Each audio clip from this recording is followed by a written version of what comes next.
Hi, I'm Carrie Larson. In Training Module 1, we covered why safe sanctuaries is needed, core definitions, and began discussing policy guidelines. In Training Module 2, we covered the importance of having a 6-month rule.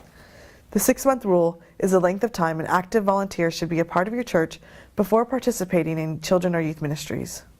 In Module 3, we had a lively discussion on the joys and trials of taking youth or children on an overnight event. In Module 4, we discussed transportation considerations. In Module 5, we reviewed the obvious common sense rules.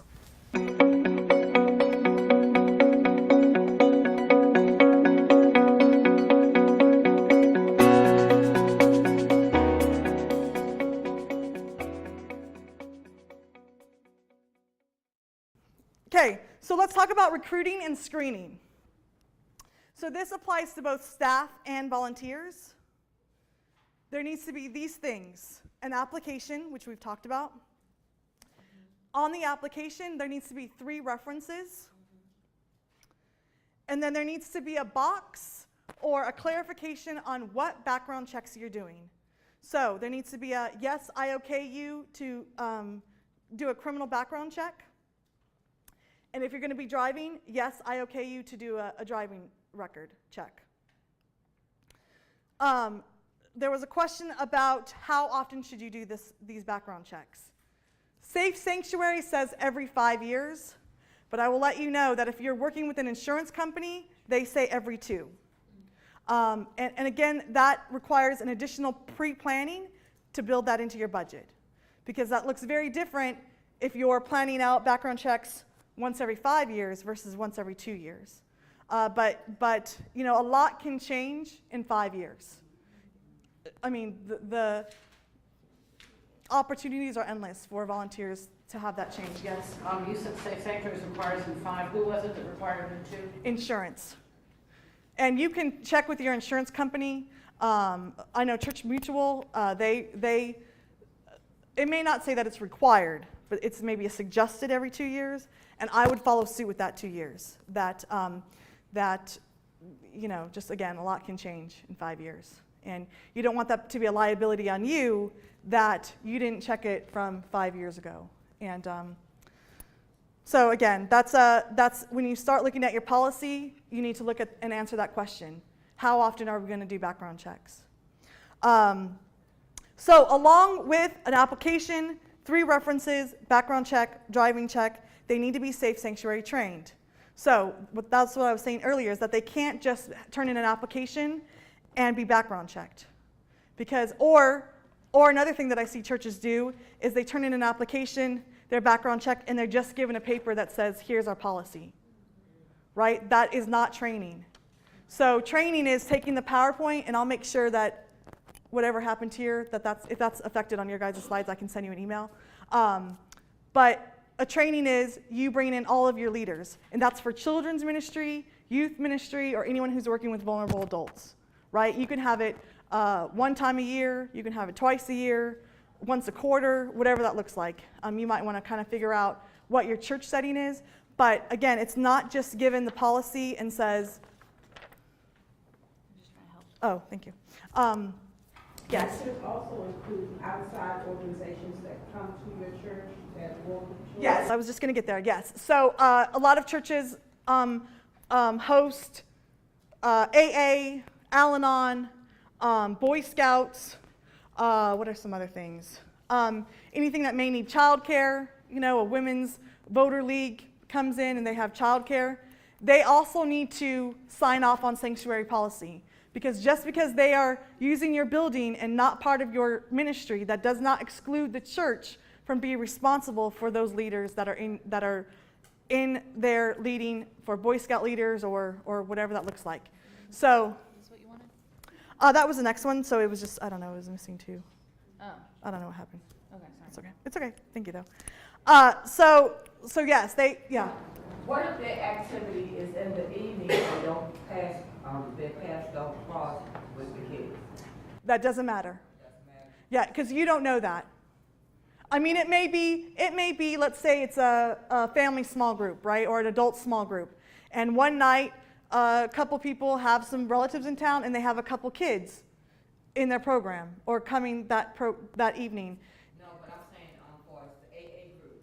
Oh, AA group. Cross with the school. They still need to, the leader. I mean, they just have to know the policy, Oh, okay. right? So it's about training them and them signing off, Okay. right? Saying, yes, I know this policy, so that if anything changes with AA or with Boy Scouts, especially Boy Scouts, that all of the leaders need to be background checked. And that's on them to get the background checks, but it's on you to make sure that they know the information, they have been trained, and they know the policy, right? Yeah, that's kind of, because we have an NA meeting in our church, and are you saying the leader has to be background checked? Even though they will never see our children? No, what I'm saying is they need to be aware of the policy, and if that changes, then they need to sign off on something saying, I recognize that this is the church policy for safe sanctuaries. Because, there's Al-Anon, or is that the teen one? Alateen, thank you. So that one would definitely fall under that line because they're working with teens, right? So it's Al-Anon for teens, right? Do you have a sample of what you would give to the outside group in your packet? If you don't, I have one that I can share with you. Great. Yeah, if you can email that to me, we can talk afterwards. But I can't remember if I put that in there. What we do is we just do the barest, if it were just your slide topics, the barest of what the safe sanctuary policies are. And we make it part of our building use policy.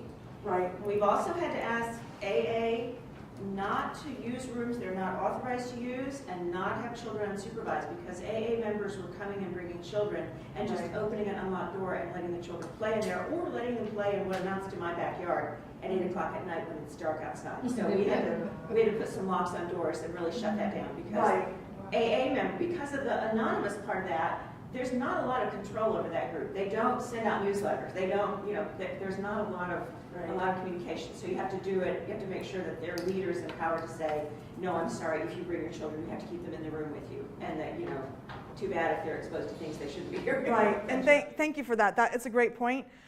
So in our building use application, say there is a outside family who wants to have a wedding at your church and a reception. Safe Sanctuary applies to them, right? It's not your job to have them background checked, but they need to sign off, right? If you're going to have the nursery open for kids, they need to have someone in there that's background checked. So it's just about working with your trustees on what that conversation looks like, and so that everyone's on the same page and there's no question as to, oh, I'm a member and I want to use so-and-so room for whatever, right? I mean, they also need to fill out a building application form, get it approved, and so that they're signing off an acknowledgement of the policy, right? You see the difference there? Okay.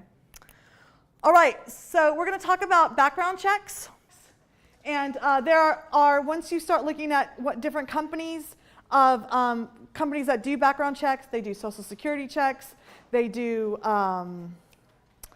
credit checks, they do, some of them do criminal, but not sex offender. So you need to make sure that you are doing criminal and sex offender. That does not have to be a credit check, okay? So that's very important. And then also, if you think they're going to be a driver, you want to make sure that they check that it's okay to do the motor vehicle report.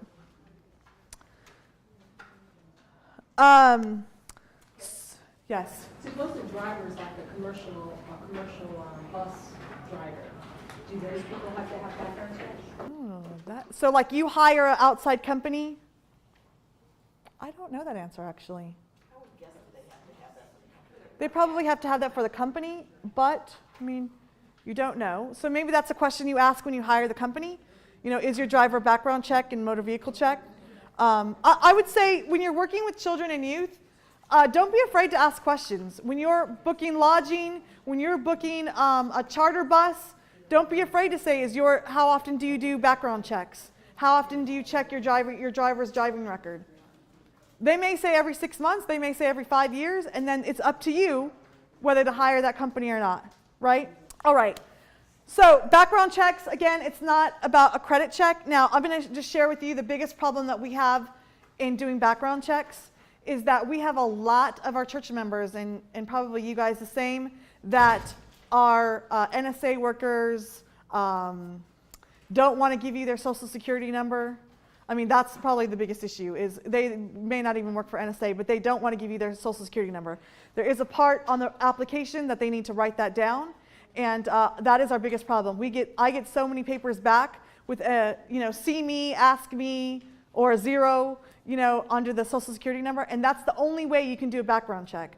The way we have gotten around that is they must schedule within 24 hours an appointment with our pastor to have them either physically be in the office or physically or be on the phone, not physically. But, NSA. sorry. What is NSA? National Security. Sorry. Okay, and so why don't they? They're just really protective about their social security number. Well, other people too, not just NSA, but we have a lot of NSA A workers. lot of who are- times the positions they have, the security positions, we have someone who is top security. Right. In our church, and they can't even be on Facebook or anything like that. Right. And they Right, cannot so- give out any information. Right. So if you have someone who does not want to give you their social security number by any means, then they just can't work in your ministry because there's no way for you to do a background check. So you have to have their social security number. So it's, again, either by them coming into the office and typing it in, right? Or they're on the phone saying, can you type in my social security number? Most of our members come into the office instead of writing it on the paper. We suspect that some of our youth parents are undocumented. What do you do as far as allowing somebody that you cannot background check work that is exposed to you? Does anybody can't- have experience? Right. Again, another area that Safe Sanctuaries doesn't cover, but if you go back to the policy, they must be background checked. So, I mean, that's no longer your problem. Like you say, here's our policy, and you can just state your policy. We need a background check, social security number, and you can here's the application, here's the process, and it kind of leaves you off the hook because it's then their choice to say, I don't have a social security number, or that's not something I'm willing to do, and they don't turn in your paperwork, right? So that's a great question, So I want to talk a little bit about who does background checks. And this is important for all of the leaders in the room.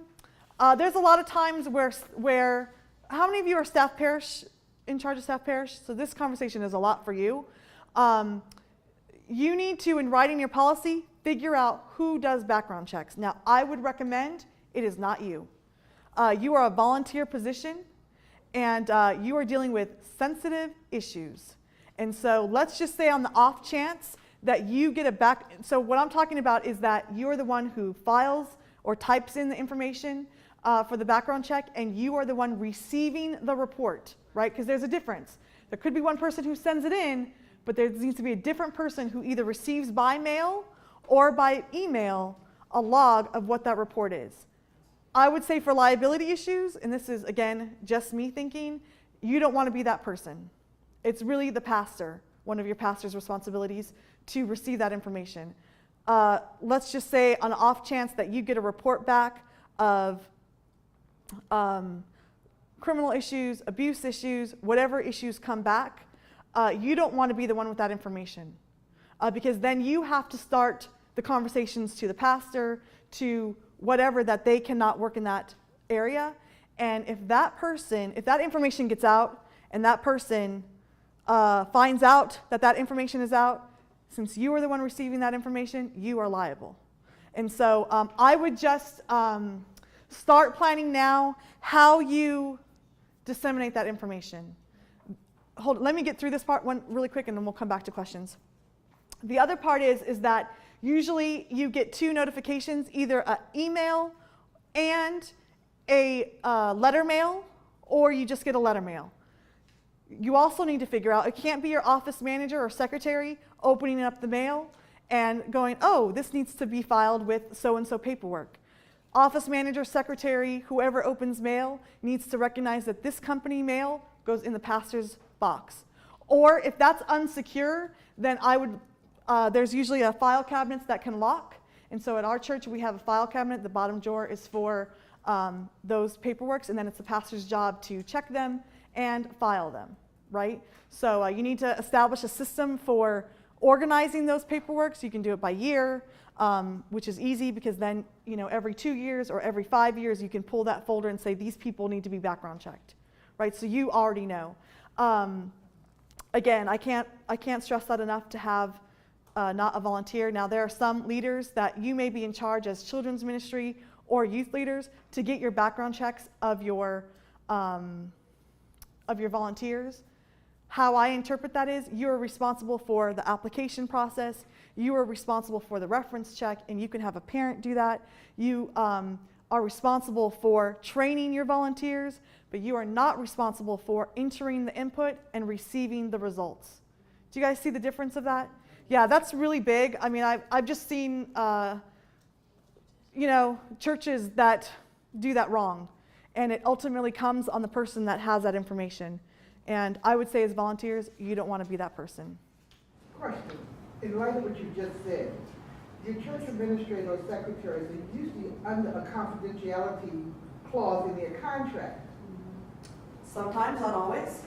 But I'm saying, if they are, and they're under the insurance policies of the church, that protects them somewhat, does it not? Because I'm thinking in terms of, not every pastor has exactly the time, and they have to have the confidentiality. It's just like SPRC is under confidentiality. But with background checks, if you're an employee, per se, you're under that church's policy, and there's certain things that are guaranteed in that policy that are part of that job. Yeah, I'm going to be honest, I don't know about that specifics, but I would say you just don't want that information getting in the wrong hands, right? So it could be a person that is great, been at the church for years, not a member of the church, right? Some office managers are not members of the church, and they may be under that confidentiality clause, but that information may leak to a friend. Oh, we got a report back. There's a, whatever that looks like. I would just want to, when you start establishing policy, I know I talked to some of you during the break that this is the point where you're either reviewing your policy or establishing a new policy. Make sure that's somewhere in your policy. Who gets the information, who receives the results, and just make sure that's clear, and how that information then gets disseminated, right? Like, it's usually the pastor that has a conversation with the volunteer saying, look, here's something that came back on your report. What's that conversation look like? That may mean that they can't work in ministry, but that may be a conversation for the pastors to have.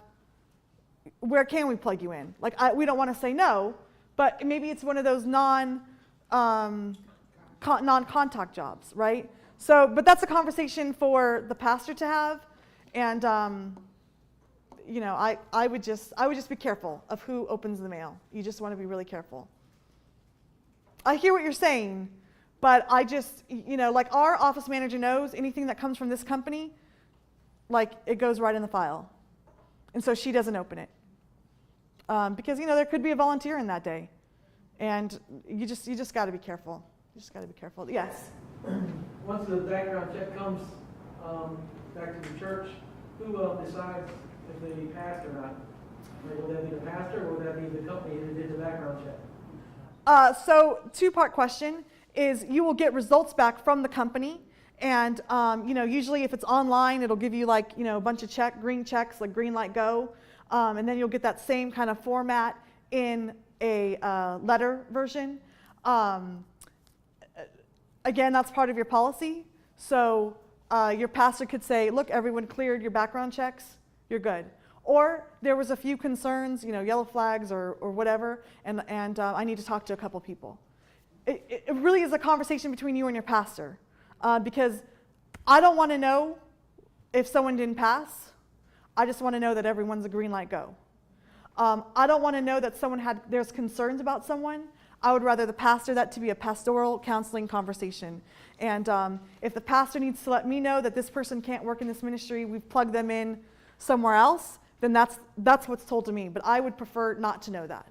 So the pastor has the final say? Yes. I mean, if there's anything that's a negative or a concern, and it could just be a conversation, right? And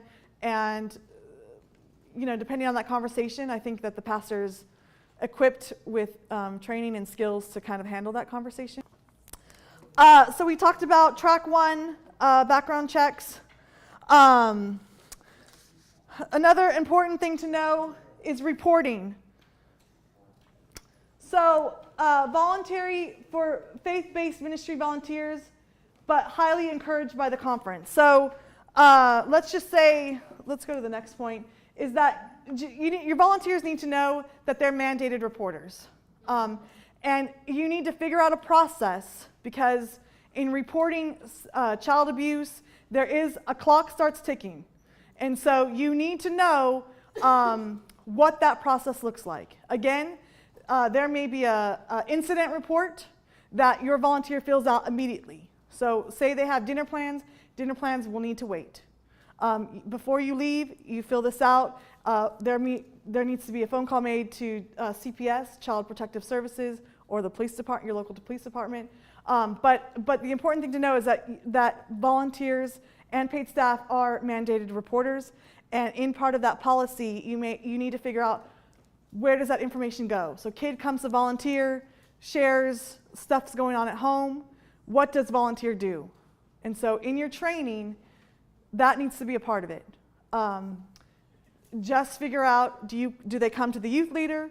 Do they, who makes the calls? Because again, the clock starts ticking, and you don't want to be part of that past the time period. I think you have 24 hours, maybe 48, I don't know. 24, yeah, I thought it was 24. So, yes. It says on the slide, voluntary for faith-based ministry volunteers, but encouraged. So that would mean that they're not mandated reporters. It's voluntary. Right, but I would say any volunteers that are working, like that's what you would stress, because you know. They're not legally mandated. They're not, but you need to get the information. Like it can't just sit with the volunteer. Right. It has to be communicated to someone higher than the volunteer. If the volunteer is not going to do anything about that, I mean, it's just. I address it with my volunteers that you are mandated reporters, and I haven't had any issues with that. But also, I need to make sure that something's being done if there's an issue that comes up.